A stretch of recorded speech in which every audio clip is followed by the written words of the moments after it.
are beaning away, and look at these short little beans up on this sand knob. This spot in the field is really going to hurt the overall yield on this farm.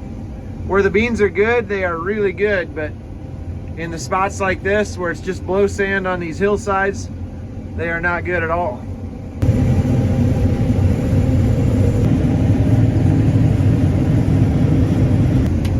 Now here's another spot, maybe a couple 100 feet across the field from where we just were in those short beans. Look at these babies.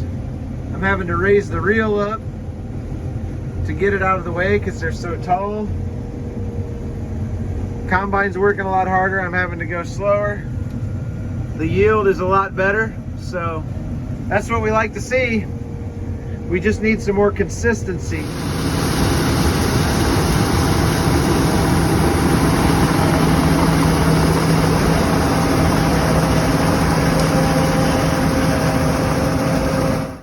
Good morning, everybody. This very well could be, Lord willing, our last day of soybean harvest. I can't believe it. We've had such nice dry weather. We only got rained out once. We're running out of bean storage at home, so I'm having to haul a few more loads up here to the elevator than I thought we were going to, which is a very good problem to have.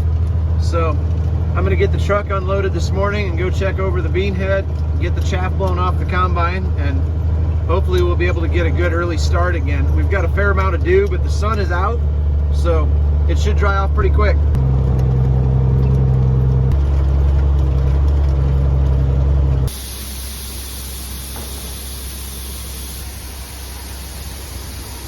You got to be careful when your ticket comes out of the ticket printer, because it comes out really fast, and if you don't catch it, it can blow away, and then you're chasing around in the yard looking foolish.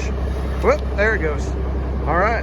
One thing that I'm really crossing my fingers doesn't break today is this sickle. You notice how these two guards are kind of pointed up compared to the rest of them? Unfortunately, this is not a matter of the guards being bent. The actual cutter bar itself is bent, which is what these skid plates bolt to, the guards bolt to. The actual cutter bar, part of the head, is bent from hitting a rock. This is going to be a thing that we're going to have to pull the sickle out, take the guards off, take the belt covers off, and figure out what we can do to bend that cutter bar back flat. That's going to have to happen after we get the beans done, assuming it doesn't break before. Excellent. Then I like to open this lid, look down in the fan shroud, and make sure there's not a raccoon living in there, because that is their favorite place to go. I don't know if you can see it or not, but there's actually a lot of room between the radiator and the fan down in there in that shroud. If you start it up with a raccoon in there, it'll ruin your fan and your radiator and your whole day, and the raccoon's day as well. We just aim to not do that. I think I'm gonna go ahead and try them just a little bit here, even though I'm pretty sure they're still too wet, but we'll at least figure out where we're at and how long it's gonna take for them to get dry enough to cut today. Well, I am absolutely shocked. These beans on the end rows are just over 13% moisture. I figured they'd be in the 16s right now. So the stems are still a little tough, but it looks like another half an hour we'll be able to get rocking. Right now I can only go 2.3 miles an hour, and I am using every last ounce of horsepower it has. So we'll have to wait just a little longer for the stems to get dried out, but we're gonna be going pretty early today. Man, this is some fun bean combining. Good yields, good consistent moisture. Combine seems to be working. What more could you ask for?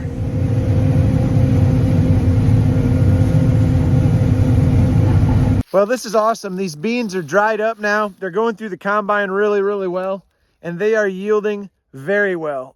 I think right now our average is 86 bushels per acre. We get into the spots where there's normally bad yields, and the yields are steady.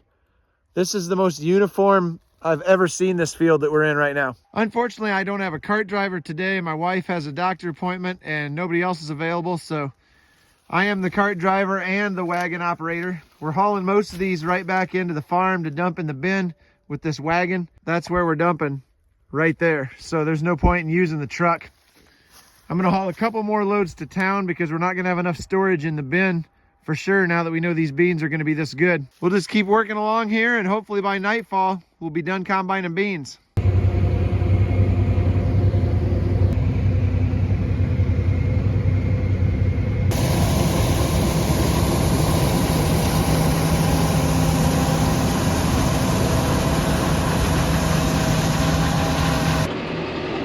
Man, that is a lot of work for this 6430. That is a Brent 644 wagon with probably somewhere around 600 bushels of beans on it. It's got a good load on there. That's about all this little 6430 can do up and out of the driveway onto the road. One of the great things about doing it this way is we stop with the tractor off the scale and the wagon on the scale.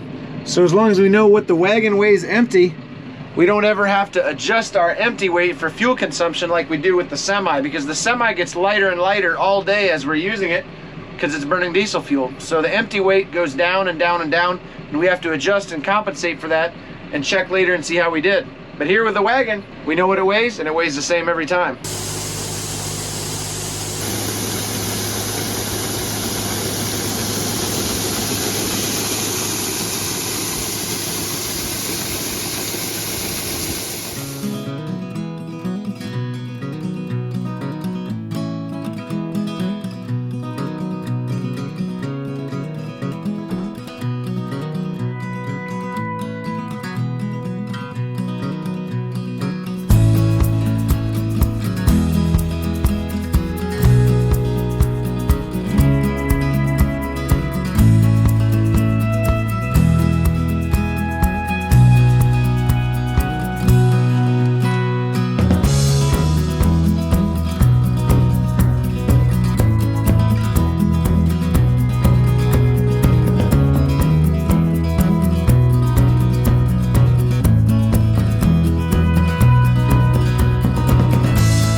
Well, good morning. It's always a great feeling to be done with the beans, because when you're harvesting corn, a little bit of rain here and there doesn't even slow you down, but just a very small amount of rain can ruin bean combining for 2 days, depending on what the weather's like after it. And then all of these frosty mornings we've been having and all of the heavy dew, it's been hard to get started before lunchtime. Time to get back into the corn head. Fortunately, we can leave it on the whole rest of the year now. There we go. We had a really good soybean harvest this year, and there's nothing wrong with beans. It's fun cutting beans, but there's something special about corn. The bushels stack up faster, you're dumping on the go, everybody's having a good time. You need a little bit bigger crew to keep up.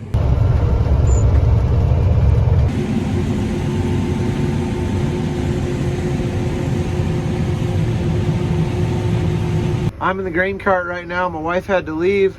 I just wanted to show you this sunset. It looks so much better than that from where I'm sitting, but this is the best I can do to show you what the grain cart life looks like tonight. It's pretty good. Another thing I'm finding it hard to show you on the camera right now is just how windy it is. It is rocking the cart tractor back and forth right now. I've got 60,000 pounds of corn on the grain cart, and this wind is shaking me around just sitting here waiting for the semi to show up. I mean, look at this. I'm gonna hop out just a second so you can see how crazy it is.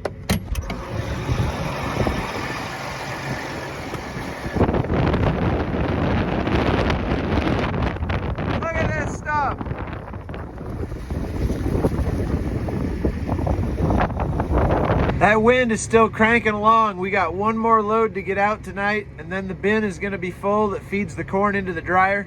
So we'll call it quits for tonight. By morning, it'll be almost empty. We get pig chores done, that bin will probably be empty, and we'll start the whole process over again.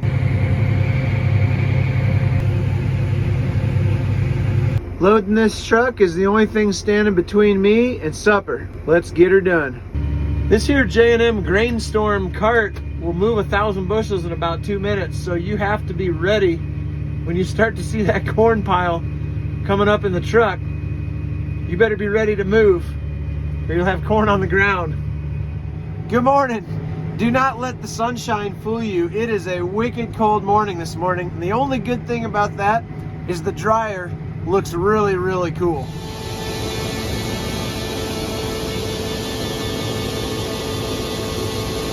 I did want to quickly address a few of the comments from last week's video.